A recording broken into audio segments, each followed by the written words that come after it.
Hello friends, bright study में आपका स्वागत है।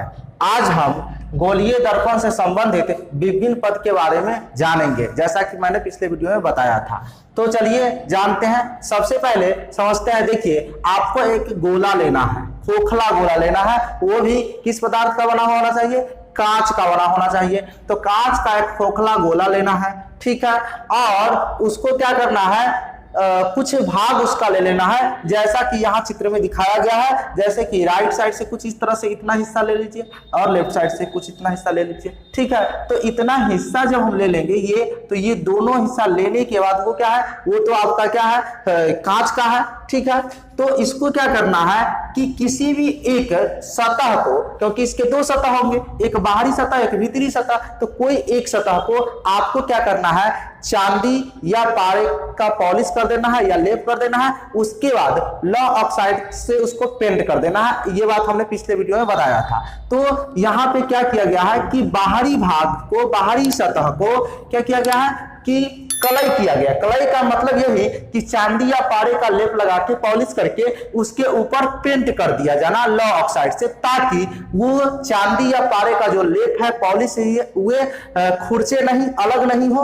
और इससे क्या होता है कि इसका दूसरा सतह, यानी कि बाहरी सतह को हमने कलई किया तो दूसरा भीतरी सतह क्या हो गया, चमकदार हो गया, ठीक है। चमकदार हो गया तो ये चमकीला सतह हो जाएगा और ये पेंट वाला सतह हो गया। तो प्रकाश का जो परावर्तन होगा वो चमकीले सतह से होगा, इसीलिए इसको कहा गया प्रकाश का परावर्तक सतह। ये क्या है, परावर्तक सतह, ये कलई किया गया। उसी तरह दूसरे साइड देखिए, इधर धंसे हुए भाग को क्या किया गया है, चांदी या पारे से इसको पॉलिश करके, लेप करके और लॉ ऑक्साइड से पेंट कर दिया गया। इसमें कोई दिक्कत नहीं। जब पेंट कर दिया गया तो इसका बाहरी भाग चमकदार हो गया, जिससे इस सतह को, चमकदार सतह को परावर्तक सतह कहा गया। क्यों? क्योंकि इसी सतह से प्रकाश का परावर्तन होगा। तो आपने ये समझ गया कि कौन सा परावर्तक सतह होगा।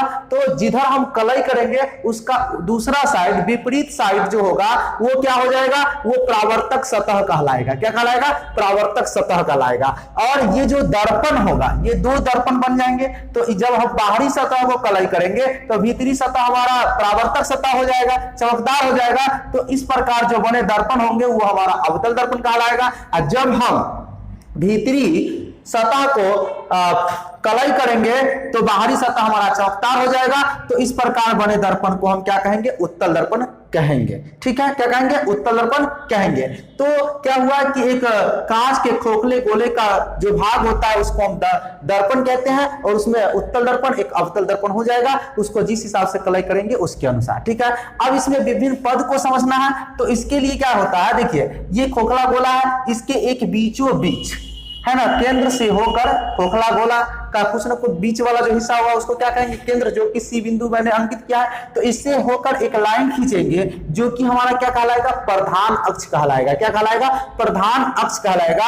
और जो बीच का जो सेंटर होगा वो हमारा केंद्र होगा, गोले का केंद्र होगा। तो जो गोले का केंद्र होगा वही दर्पण का वक्रता केंद्र कहलाएगा। जो गोले का त्रिज्या होगा वही दर्पण का वक्रता त्रिज्या कहलाएगा, ठीक है।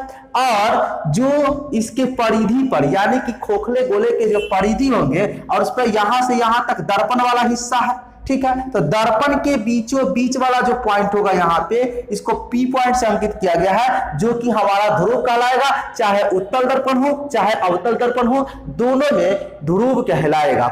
और ध्रुव को P बिंदु से अंकित किया जाता है, सूचित किया जाता है, ठीक है। तो ये तो आप मोटे तौर पे समझ गए। अब इसको हम पूरा समझते हैं। पहला पॉइंट हमारा क्या है, ध्रुव। इसको लिखित रूप में समझते हैं, क्या है, गोलीय दर्पण के मध्य बिंदु को दर्पण का ध्रुव कहते हैं। मैंने क्या बताया कि दर्पण है, ये गोलीय दर्पण का एक भाग है जिसको हम दर्पण बोलते हैं। ये उत्तल दर्पण, ये अवतल दर्पण। तो क्या कहा, गोलीय दर्पण के मध्य बिंदु को दर्पण का ध्रुव कहते हैं। मध्य बिंदु यानी कि बीच का बिंदु, यहां से लेके यहां तक दर्पण का हिस्सा है, तो यहां से यहां का बीच का पॉइंट ये कहलाएगा। तो इसको हम क्या कहेंगे, ध्रुव कहेंगे। यानी कि गोलीय दर्पण के मध्य बिंदु को दर्पण का ध्रुव कहते हैं। ध्रुव को P से सूचित किया जाता है, ठीक है। तो ध्रुव को किस अक्षर से सूचित किया जाता है, P से। तो P का मतलब ध्रुव समझना है, P फॉर पोल, यानी कि ध्रुव।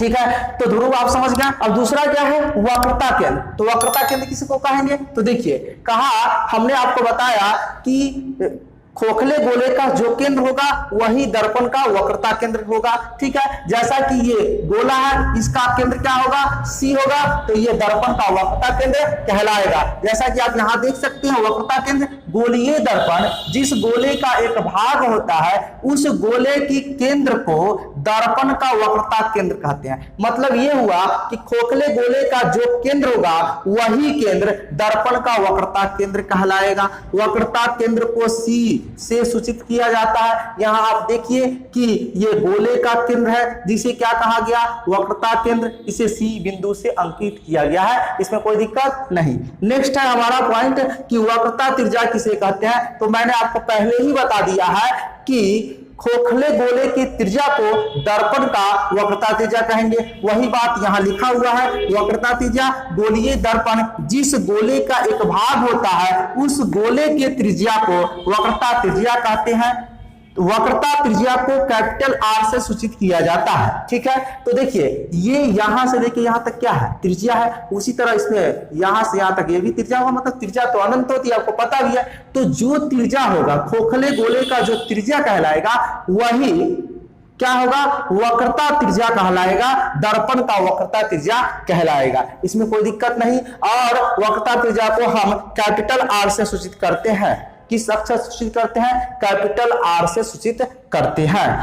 नेक्स्ट हमारा है प्रधान अक्ष या मुख्य अक्ष किसे कहते हैं। तो देखिए हमने आपको पहले ही बता दिया है कि वह लाइन, वह रेखा जो खोखले गोले के केंद्र से होकर के गुजरे उसी को हम क्या कहेंगे, प्रधान अक्ष कहेंगे या मुख्य अक्ष कहेंगे। जैसा कि आप आकृति में देख सकते हैं, क्या है, पी पॉइंट से लेके सी होते हुए फिर इधर निकल गया, तो ये क्या हो गया हमारा पीसी जो कहलाएगा वो प्रधान अक्ष या मुख्य अक्ष कहलाएगा। कि वही चीज यहां भी लिखा हुआ है, प्रधान अक्ष या मुख्य अक्ष गोलीय दर्पण के ध्रुव से वक्रता केंद्र को मिलाने वाली रेखा को दर्पण का प्रधान अक्ष कहते हैं। प्रधान अक्ष पीसी है।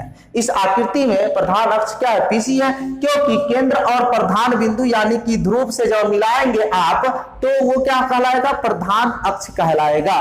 क्लियर, तो आप समझ गए ये कलाई क्या होता है, दोनों समय कलाई का दूसरा साइड, कलाई जिस साइड से करेंगे उसके दूसरा साइड हमारा परावर्तक सतह यानी कि चमकदार सतह हो जाएगा। ठीक है, ये हमारा ध्रुव हो जाएगा, दर्पण के बीच वाला हिस्सा ध्रुव कहलाएगा, उसे पी से सूचित करेंगे।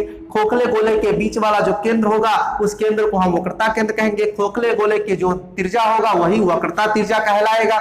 ठीक है, इसमें कोई दिक्कत नहीं है। तो आपको याद रखना है कि ध्रुव को पी बिंदु से सूचित किया जाता है, वक्रता त्रिज्या को कैपिटल आर से, वक्रता केंद्र को सी से, प्रधान अक्ष को पीसी से। ठीक है, तो इस तरह से आपने इस वीडियो में गोलीय दर्पण से संबंधित विभिन्न पद के बारे में जाना। उम्मीद है कि आपको ये समझ में आया होगा। तो इसे लाइक और शेयर कर दीजिए, क्योंकि लाइक और शेयर करने से मेरा मनोबल बढ़ता है और मैं आपके लिए हमेशा वीडियो बनाते रहता हूं। तो मिलते हैं नेक्स्ट वीडियो में, तब तक के लिए धन्यवाद। जय हिंद, वंदे मातरम।